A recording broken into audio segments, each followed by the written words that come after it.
If you want to find it, you can go to YouTube, Tanya Rabbi, or you can go on Chabad.org here and get it from yesterday. Okay. Reminder of Rambam today at 1 o'clock. And a special day to be connected to the leader of the generation. Okay.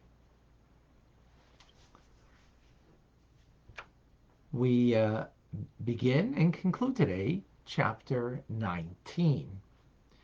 In the previous chapter, in chapter 18, we began a new path in understanding a new way that we can connect to our inner truth, to connect to God, and ultimately through that we can connect to anything and everything. So in the previous chapter, we spoke about the uniqueness of the Jewish soul, that it's not something that we create. The love that it has is not a created love. It's an inheritance from the patriarchs, that they merited that we should have this unique soul. So it's not something that we can do or undo. It's something that is the reality of who we are, the Jewish soul. And we explained that it comes from, in the order of things, Chokhmah of the soul has the capacity, we translate it as wisdom, but not a very good translation. It has the capacity to be the vehicle, the receptacle for the Ein Sof, for the limitlessness of God's light.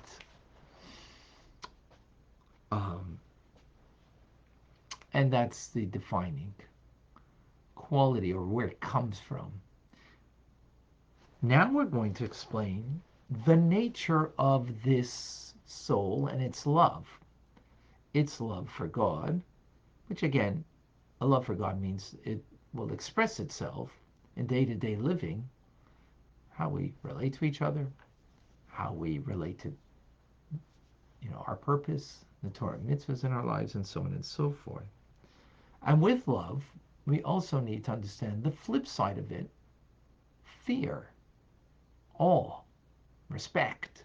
How's that incorporated in this kind of love? So what is this love? We know of different types of love. What is the uniqueness of this kind of love? So to further elucidate what we call the Ava Misuteres, the hidden love, which is an oxymoron. Love is about expression, and yet we call it hidden. Ties in with the mimer of the Rebbe for Yud-Shvat, that is, Or Ein Sof, an infinite light, and yet in it can be also darkness. That's another topic, another time.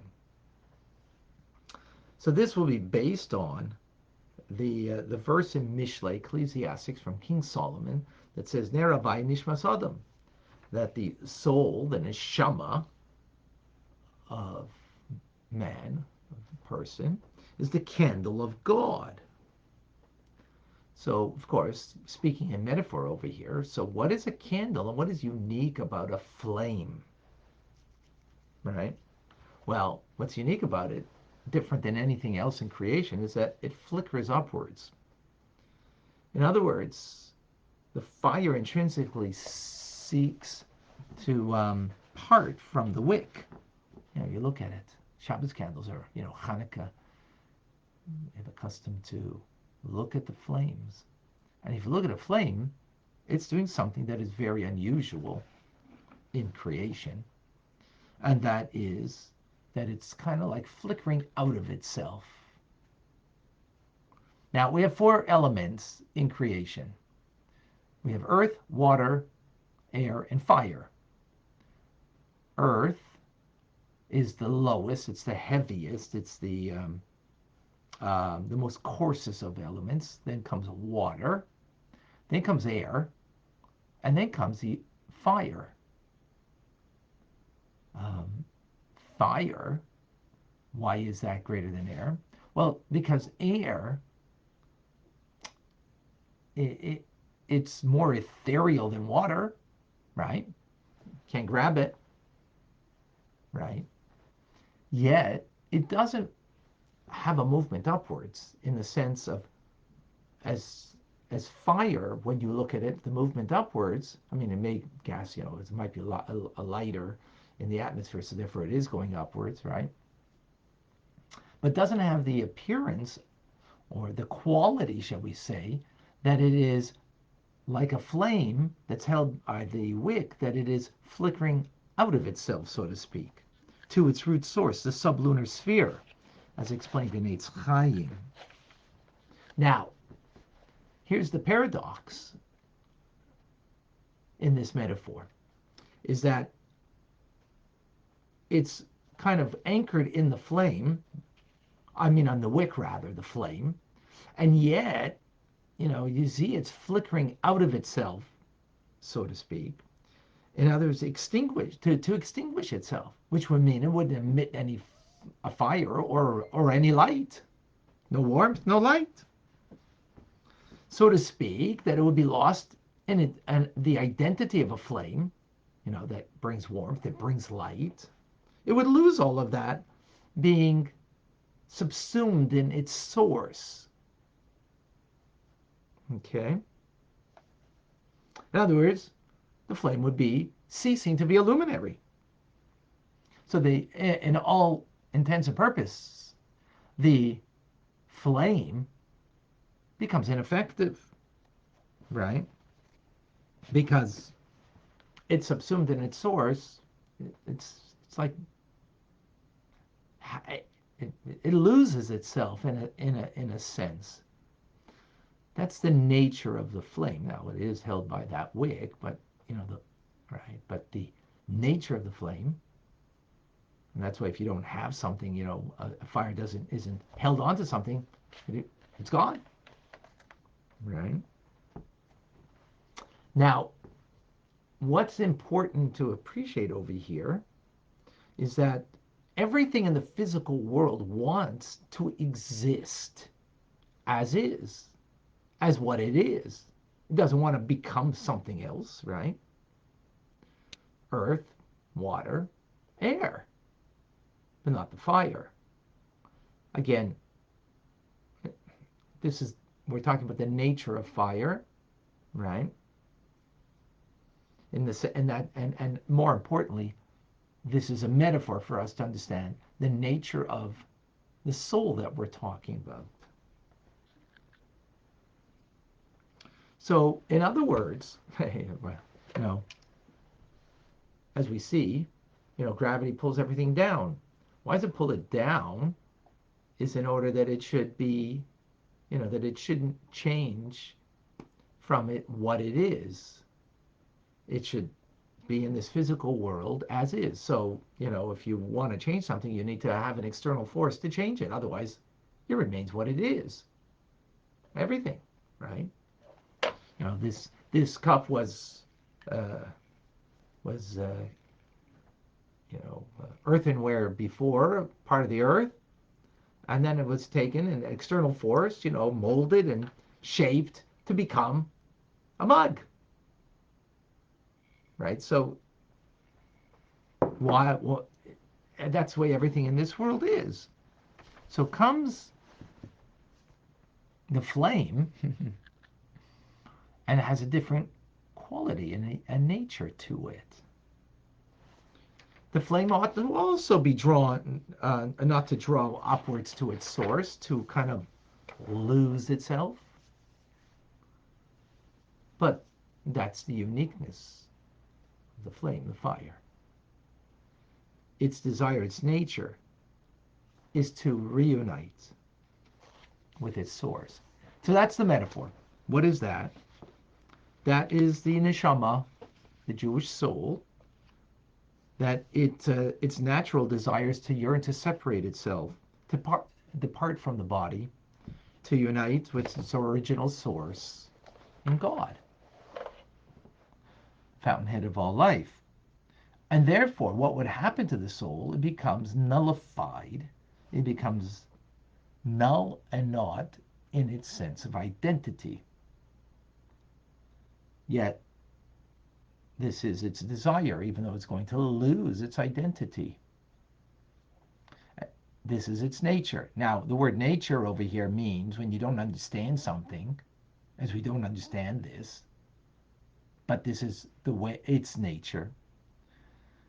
So it's beyond comprehension, right? This is what it is. Why is it this way? Because, as we explained previously, that the origin of this soul is chachma, the faculty of chachma. And as we said, the faculty of chachma transcends logic and reason and comprehension. So the faculty, as a result, because it does, that's why it is the first of the faculties of the soul that it is able to be the receptacle, the recipient of Ein Sof, of the limitlessness of God. Right? Therefore, this is the nature of the hidden love that the soul has. It is a quest, a longing of the soul to be united with its source. Now, why do we call it a hidden love? Is because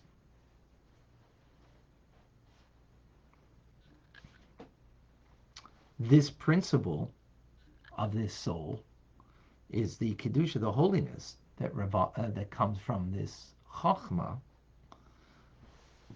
and which means that it is completely nullified to its source, the soul.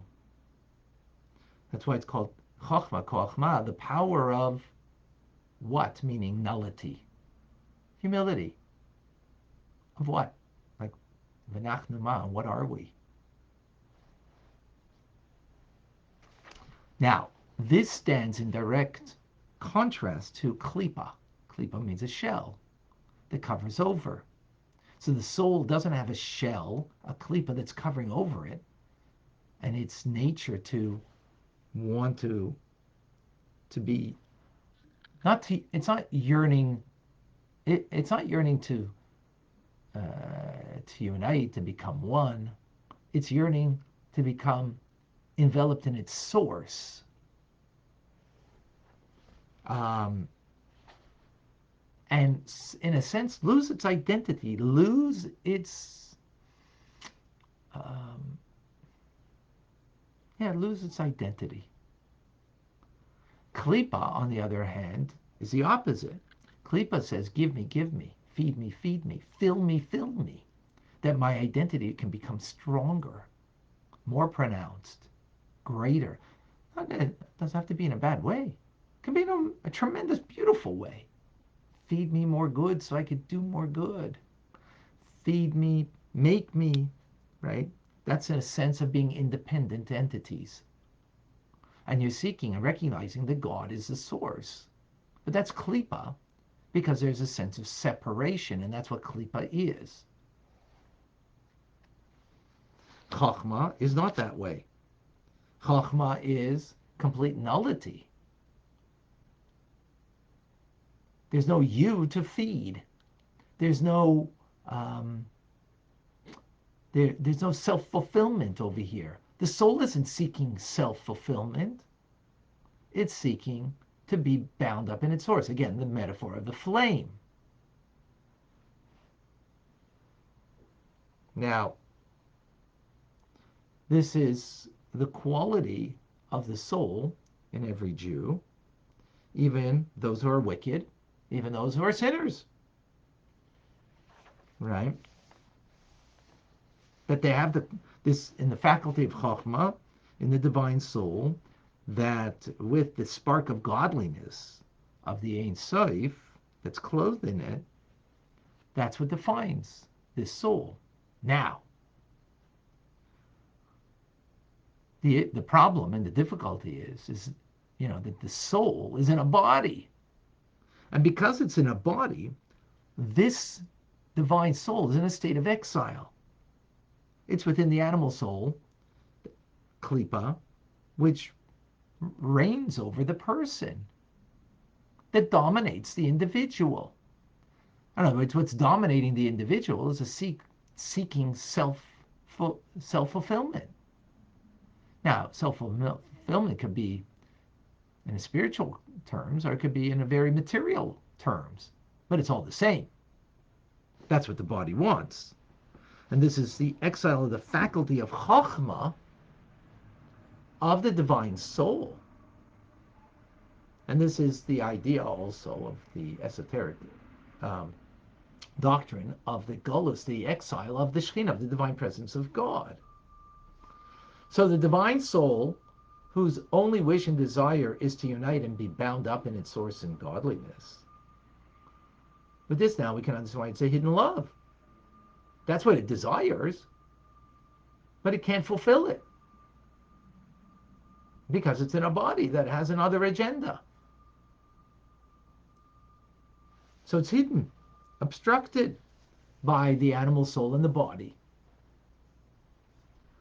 Right? So it's not inherent obstruction, not inherent to the soul, but inherent to its situation, which is in a body, in an animal soul. So therefore it's hidden, veiled. Right? Meaning that that divine soul is not really affecting the individual.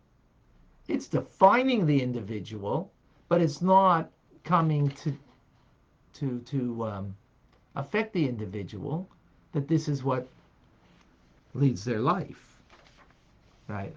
Talking about here an individual who is, removed, not righteous people or Abbainany, right? So that is because the root source of the divine soul, Chachma, is in the brain, right? And its effect needs to be in the heart. Well, in the heart, it's not coming down there, so to speak. And what's in the heart, the left ventricle of the heart, is the animal soul that is affecting the individual, that says, give me, make me more, fill me. Again, doesn't mean, it doesn't have to be in a bad way. But that's klipa. Now, so in the heart, it's not expanding or coming into the heart to bring you a love of God. So therefore you have a love of self-fulfillment, right? But it's still there, that hidden love is still there, but it's dormant, it's asleep. It's not effective, just like, we have intelligence when we're asleep, and it's not really, effective in the sense that it is expressing itself. It's not. But it's there. So then when is it going to wake up from its sleep? When it's put to a test of faith, because faith will transcend that which we know and experience when it's going to touch the very soul of the individual. Then it's going to rise from its sleep. It's going to exert its influence, the divine force that it has. And then the person will self-sacrifice as a result. And that's why the revelation of Chachma, when by someone who's removed, a sinner, who will stand the test of faith, without reasoning, because it's Chachma now that was awakened.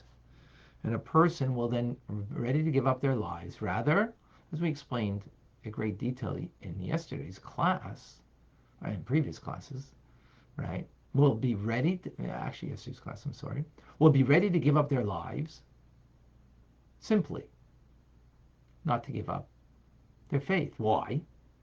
They didn't live for this. Why are they dying for this? Because the chachma of their soul, the hidden love, was in exile. It was not exerting itself in any influence in the heart.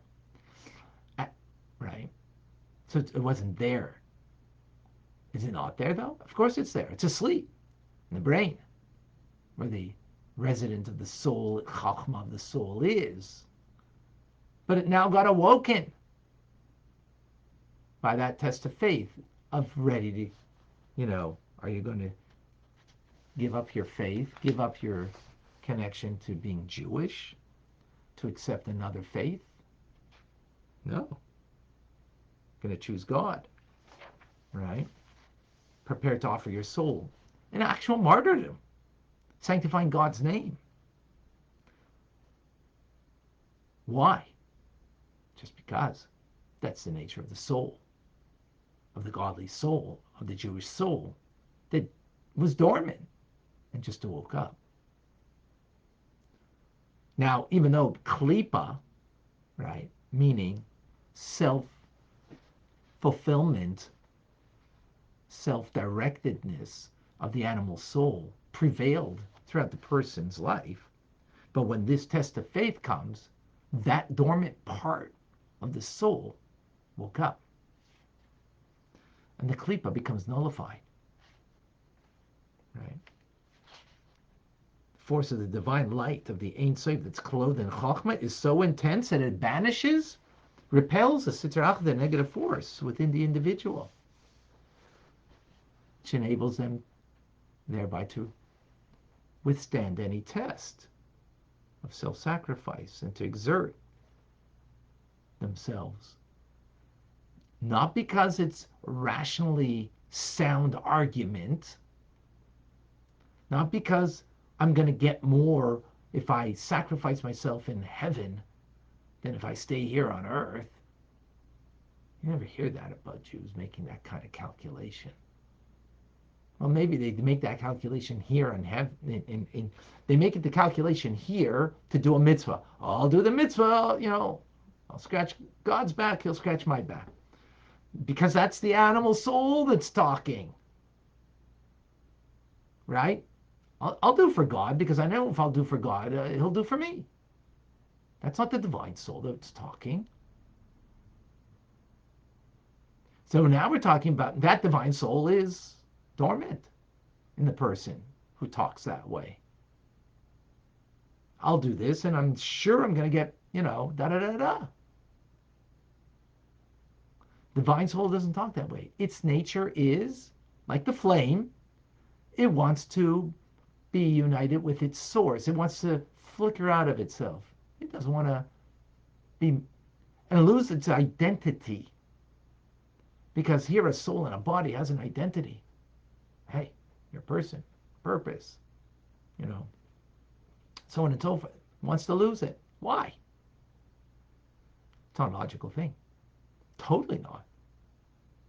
That's its nature to be, right? Nothing else in this world is like that. Everything wants to be, right? Everything wants to exist as, doesn't want to become something else. So the person will sacrifice. And with this, then we understand this is the hidden love of the soul and its nature. And with this, we understand how it also incorporates fear, the fear of disconnect. That fear contains the love because the intrinsic nature of the Jewish soul, that it wants to be connected. The flip side of it, doesn't want to be disconnected.